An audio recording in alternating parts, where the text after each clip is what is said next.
everyone, my name is Krista Michiko Kapuno from BSc 3N, and today we'll explore the process of conducting effective research using a study on the level of communication apprehension or CA of college students' theories for the development of supplementary material as our example. We'll cover key concepts, the research process, and helpful tips. Our research focuses on communication apprehension, the fear or anxiety associated with communication. It's a significant issue, especially for college students, impacting their academic performance and social interactions. First, I discussed you the introduction. The increasingly interconnected world by means of globalization and technology. Being a good competent language speaker is not just perceived now as an academic requirement, but rather a vital skill that all individuals must possess. But unfortunately, most people are afraid of public speaking, and scholars have spent decades interrogating why. Beatty and McCroskey, 1984. In communication apprehension is the explanation of a communication anxiety that occurs during various communicative moments such as interpersonal, small group, mass or public speaking. It is a common phenomenon that affects numerous individuals, particularly college students. It refers to an individual fear or anxiety associated with either real or anticipated communication with another person or persons. Microski, 2001.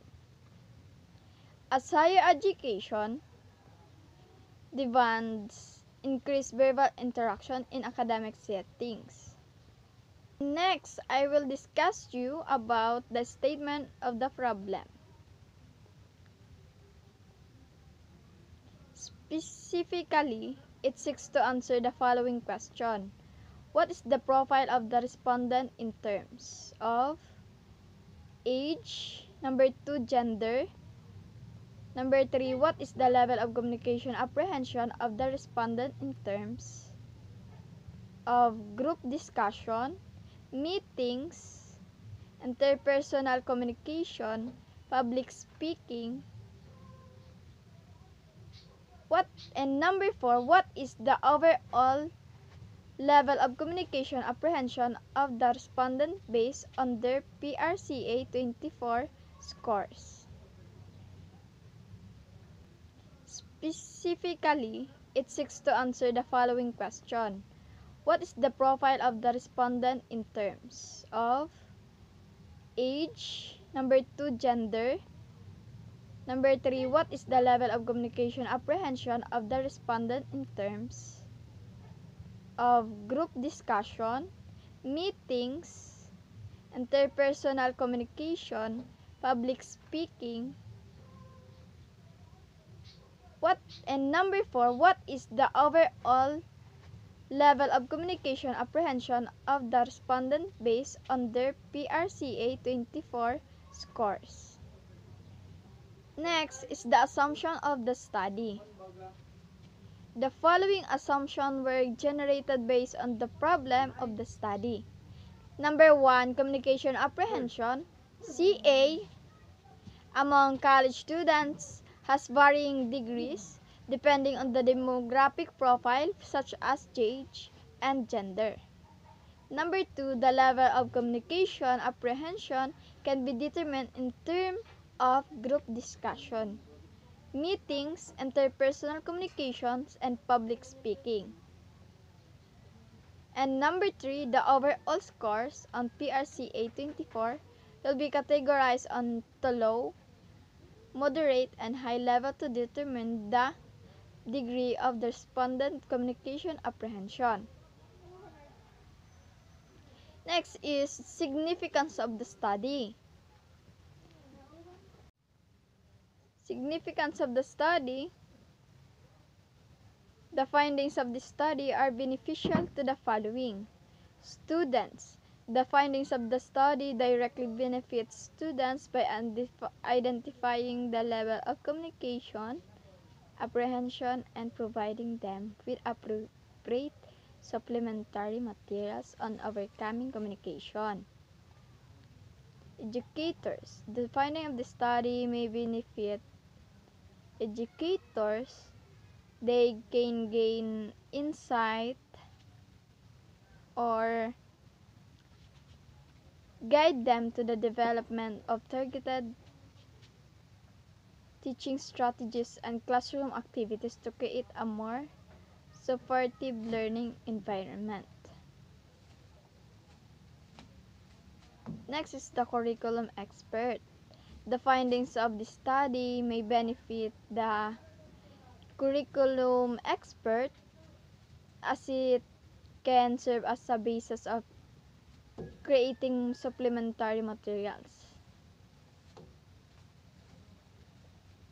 Next is the administrator. The findings of the study may benefit the administrators. They can use the result to allocate resources for services or professional development workshop. Next is the future researchers. The findings of this study may benefit the future researchers in contributing the existing body of knowledge and by exploring its levels among college students and applying communication theories to practical material development. Next is the scope and the limitation. The study focuses on examining the level of communication apprehension or CA among college students and developing supplementary materials to reduce communication barriers. In this study, it can involve first-year college students in English department at Bao Community College to identify the degree of their communication apprehension and to evaluate its impact on students' academic and social lives, and especially in develop supplementary materials to enhance their communication skills. And this study will use mixed methods approach to integrating both quantitative and qualitative research methods to ensure comprehensive analysis, including surveys, questionnaires, and checklists to gain deeper insights into the lived experience and perception and assist communication apprehension levels and provide a tailored material. In definition of terms naman is communication apprehension, sometimes we call CA, refers to the fear or anxiety that an individual experiences when situations, whether real or anticipated, with others. It is can widespread phenomenon that can affect communication in interpersonal, small group, mass, or public speaking context. Well said of Makruski 2001. It is the level of anxiety or fear that students experience when required to participate in verbal communication, whether in a classroom, group setting, or public presentation. Supplementary material refers to the books and other materials that we can use in addition to the course book that include skills development materials, that collection of communicative activities, teachers' resources, and web materials. This inter this These instructional resources are designed to complement and enhance the teaching and learning process. I will discuss today about the 2R 2RRL communication apprehension about Makroski 1977. Makroski defined communication apprehension as an individual level of fear or anxiety associated with either real or anticipated communication with another person or persons. CA or communication apprehension is a generalized anxiety related to oral communication.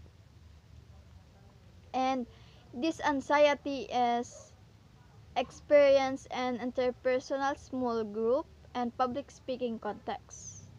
Makroski Personal Report of Communication Apprehension, or the PRCA 24, remains a widely used the tool to measure CA, or the impact of communication apprehension on college students, retentions, and success.